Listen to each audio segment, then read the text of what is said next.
When you hear something like this, you feel bad because he accepted accountability for it. But that is not even the real story here. Rumor has it the FBI just dropped the biggest bombshell in league history, arresting Paul George, an active head coach, a current player, and 4 mob families in a scandal so deep officials are saying we have only seen the tip of the iceberg. Let's start with the suspension itself. On January 31st, 2026, the NBA released news that absolutely nobody saw coming. We are talking about Sixers forward Paul George, a 9-time All-Star and elite two-way talent, making nearly $52 million this year. The league suspended him 25 games without pay for violating the anti-drug program. No warning shots, no leaks, just a sudden press release that hit the internet like a freight train and left the basketball world asking, what just happened? As usual, the NBA did not specify which substance triggered the positive test.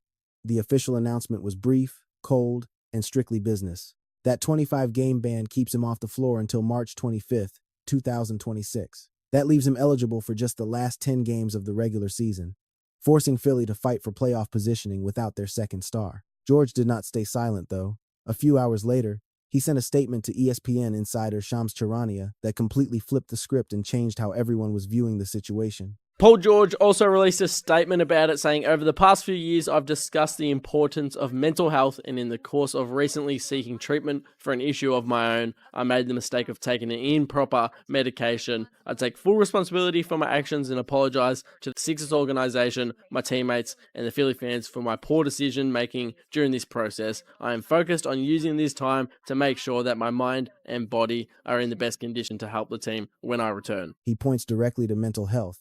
And honestly, this is not some convenient excuse he just cooked up. This is a guy who has staked his reputation and his wallet on this issue for years. Remember back in 2020? George was one of the first stars to get real about his anxiety inside the bubble when the isolation was breaking everyone down. In 2022, he put his money where his mouth is. He teamed up with BetterHelp to provide $3 million in free therapy, working with athletes like Venus Williams to normalize asking for help. He even penned an op-ed for USA Today, admitting he used to think he was Superman until he realized he needed professional support. So when he links this suspension to mental health treatment, the track record backs him up. It is not just PR spin. He has been fighting this battle publicly for 5 years. Now, looking at the NBA's drug policy under Article 63 of the CBA, a 25-game suspension usually indicates a first-time offense for specific banned substances. This isn't about weed, which was decriminalized in the 2023 agreement and isn't even tested for anymore. It is also clearly not a repeat offense, which would trigger a 55-game ban or a lifetime expulsion. CAP experts believe this penalty likely stems from a therapeutic drug, maybe an antidepressant or ADHD medication containing a banned ingredient. That lines up perfectly with his statement. Players are supposed to file for a therapeutic use exemption before taking these meds. It looks like George missed that step, and that administrative error just cost him a fortune. The financial damage is brutal. George forfeits about $1.7 million total. That is roughly $469,692 for every single game he misses. During the second year of his $212 million deal, that is generational wealth vanished in a heartbeat. But there is a weird silver lining. That lost salary actually saves the Sixers money. ESPN's Bobby Marks noted that the suspension clears over $5 million in luxury tax relief, dropping the team to just $1.3 million over the threshold. That gives them wiggle room to make deadline trades without blowing up the roster. Ironically, the front office is in a better financial spot now than before the news broke. On the court, it is tough but manageable. The Sixers were 16-11 with George, and 11-10 without him. They can survive, but they miss his production. He was putting up 16 points, 5 boards, and 4 assists a night, while knocking down 38.2% of his threes. He was the glue guy, spacing the floor for Joel Embiid and Tyrese Maxey. Without him, the defense collapses the paint, and those driving lanes disappear. Stephen A. Smith summed up the problem perfectly. If you're a Sixer fan, you've been disappointed. He didn't play too many games last year. Now he's going to miss games, an inordinate amount of games already. This is after having left knee surgery in offseason and missing games at the start of this season. Smith pointed out on First Take that this comes right after off-season knee surgery and a slow start to the year. It just fits the pattern of unavailability that has haunted George's tenure in Philadelphia. But even Stephen A. admitted there is an upside to this forced vacation. If George stays disciplined with his conditioning, he returns fresh for the final 10 games in the postseason. In a chaotic Eastern Conference where no one has claimed the throne, A fully rested Paul George could be the X factor that turns a first-round exit into a deep playoff run. Here is why this is bigger than basketball, though. From a PR perspective, this suspension could not have happened at a worse time for the league. The NBA was already reeling from the biggest integrity crisis in modern sports history just weeks prior. An FBI probe had just exposed a massive gambling ring involving a head coach, a player, the Italian mob, and a scheme that scammed people out of tens of millions of dollars. On October 23, 2025, the FBI held a press conference in New York that absolutely shook the sports world to its core. FBI Director Kash Patel took the podium, surrounded by Homeland Security and NYPD brass, to announce a historic arrest that changes how we view pro basketball forever. What you don't know is that this is an illegal gambling operation and sports rigging operation that spanned the course of years. The FBI led a coordinated takedown across 11 states to arrest over 30 individuals today responsible for this case, which is very much ongoing. The names on the indictment list were shocking. Chauncey Billups, a Hall of Famer and Blazers head coach; Terry Rozier, the Heat starting guard; and former player Damon Jones, who was allegedly double-dipping in 2 criminal rings. All 3 were handcuffed the same morning in what prosecutors called the most brazen corruption in league history. The first sting was dubbed Operation Nothing But Bet. This was the insider trading of sports betting, attacking the integrity of the game itself. 6 people were charged with wire fraud and money laundering for using secret NBA intel to place rigged prop bets. We are talking about confidential data on injuries, lineups, and game plans info that Vegas and the general public did not have access to yet. They fed this intel to a network of associates who hammered the underbets. They put hundreds of thousands of dollars on specific players, scoring less, rebounding less, and passing less than the sportsbooks predicted. And they cashed those tickets constantly because the game was effectively fixed before tip-off. Between December 2022 and March 2024, these defendants perpetrated a scheme to defraud by betting on inside, non-public information about NBA athletes and teams. The non-public information included when specific players would be sitting out future games, or when they would pull themselves out early for purported injuries or illnesses. On March 23, 2023, while playing for Charlotte, Rozier allegedly tipped off his circle that he was going to exit the game early with a phantom injury. His associates, including childhood friend Dyro Lair, promptly dropped over $200,000 on his underprops before the game started. Rozier played 9 minutes, claimed his foot hurt, and walked to the locker room for the night. The bets hit, and prosecutors claimed the cash was delivered straight to his house so they could count the loot together. A medical expert who analyzed the game tape later confirmed there was absolutely nothing wrong with him on the court. It was all an act. Terry Rozier played up until just under 3 minutes to go in the first quarter. Here he is making a drive. No hobbling, no grabbing, nothing that looks to seem odd or out of the unusual. With an injury, he's running up and down the court, seems to be just fine. There is zero urgency here. He shows no worry about this alleged foot injury. And then out of nowhere, he pops his shoe off the second the quarter wraps up. We can see him here sitting on the bench after he's come out of the game. This is with about 2:12 left in the first quarter. And you'd think if there was some foot soreness, maybe you'd be seeking medical help. You'd be having your athletic trainers evaluate you, looking at things, rubbing on your foot. No, Rozier just sits here seemingly carefree, not making any motion whatsoever towards his foot. Next possession down the court, 1:40 left in the game. Still Rozier sitting there comfortably, not making any motion to his supposedly sore and uncomfortable foot. An MRI might look pristine, but that doesn't rule out pain. There are plenty of legitimate conditions that don't show up on scans but still hurt like hell. So when a guy looks the trainer in the eye and says, "I'm hurt, I can't go," the staff is handcuffed. They have to trust the player. A situation like this, where you have an athlete who's telling you that they have pain and they feel like they can't go, the medical staff has no choice but to believe what they're saying and remove them from the game.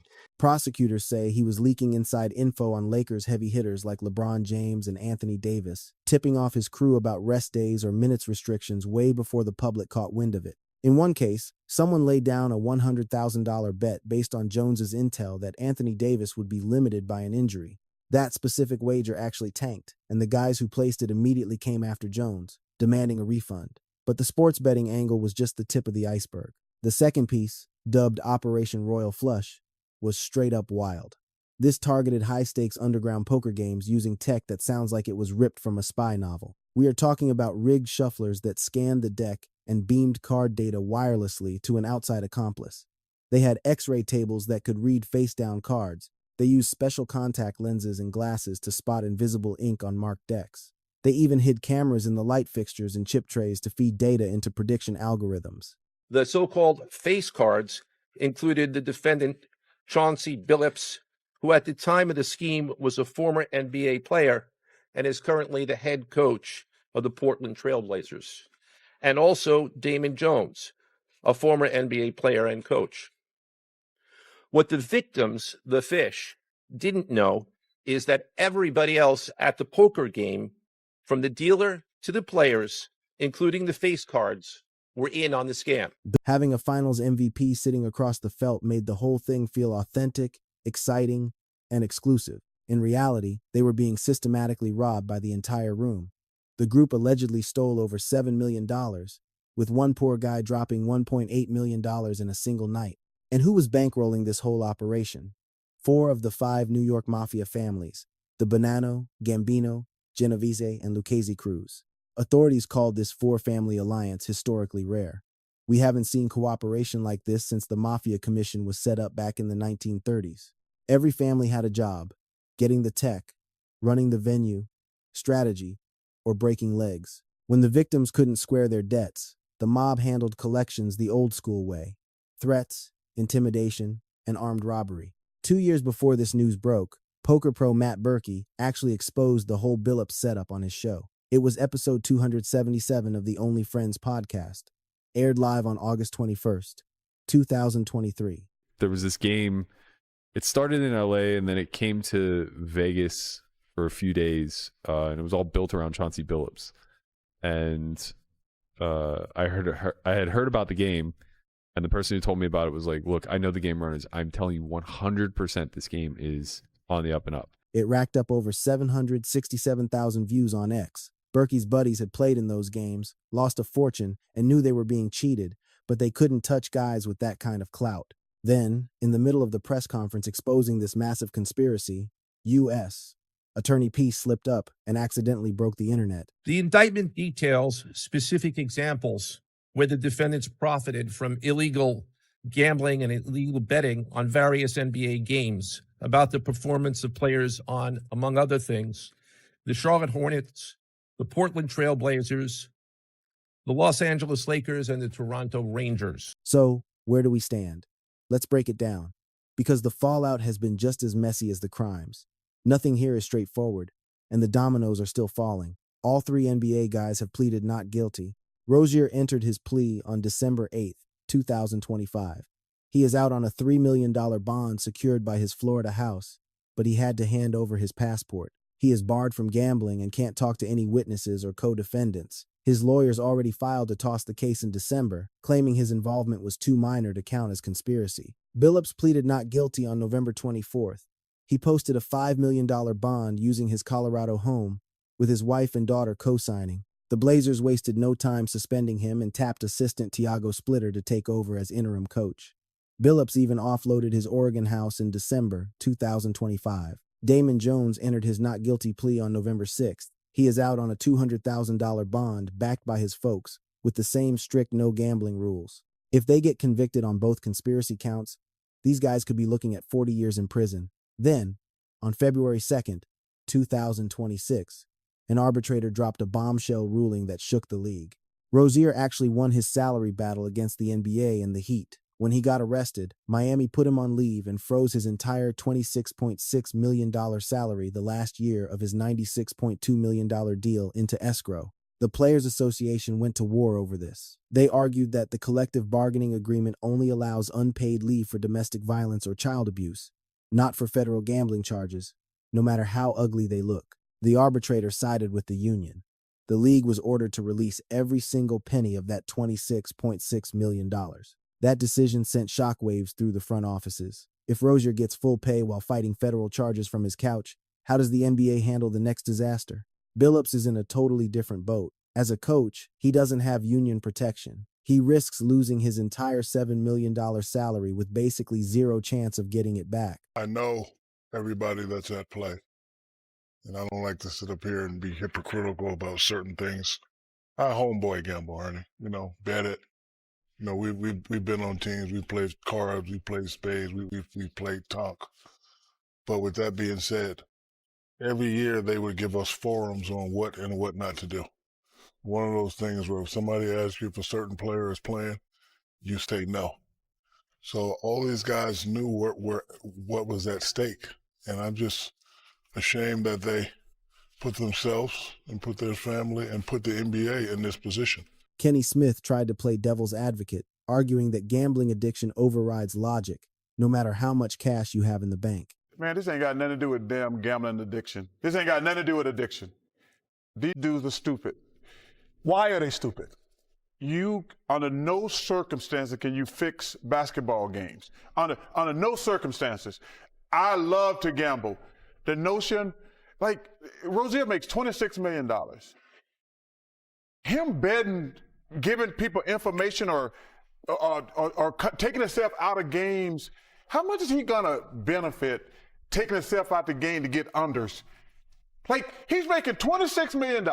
Colin Cowherd took a wider view on his program, noting that sports betting scandals are ancient history, dating back to Roman chariot racing. He ran down the laundry list of shame, starting with Tim Donaghy rigging games from the referee's whistle. Then there was Henry Hill and the Lucchese crime family shaving points at Boston College in the 70s, the Arizona State mess, and the UNLV saga where Richard the Fixer Perry was literally caught hot tubbing with the team. Cowherd's bottom line? Stop acting shocked. Corruption happens, and catching these guys is actually a win for the integrity of the game. When I woke up this morning and saw Chauncey Billups' name, I would not have guessed Chauncey Billups. He was always one of the smarter, headier, more professional guys. Stepping back, the league is fighting fires on multiple fronts. You have Paul George sidelined for a drug violation linked to his meds, strictly a personal issue. Meanwhile, Terry Rozier is staring down federal conspiracy charges, accused of staging injuries to cash out on prop bets. Then there is Billups, allegedly helping the mob fleece whales at the poker table. Damon Jones is caught up in both messes, while the FBI warns the public that this is just the tip of the iceberg. The 34 defendants are set to appear in court on March 4th, 2026, with the trial expected to kick off by September. Capitol Hill is already getting involved, with both the House and Senate Commerce Committees demanding answers regarding the league's gambling protocols. In response, the league blasted out memos to all 30 teams, reinforcing the rules on injury reports and betting security. Commissioner Adam Silver issued a public apology, promising to tighten the ship. Check out the video on your screen for more coverage.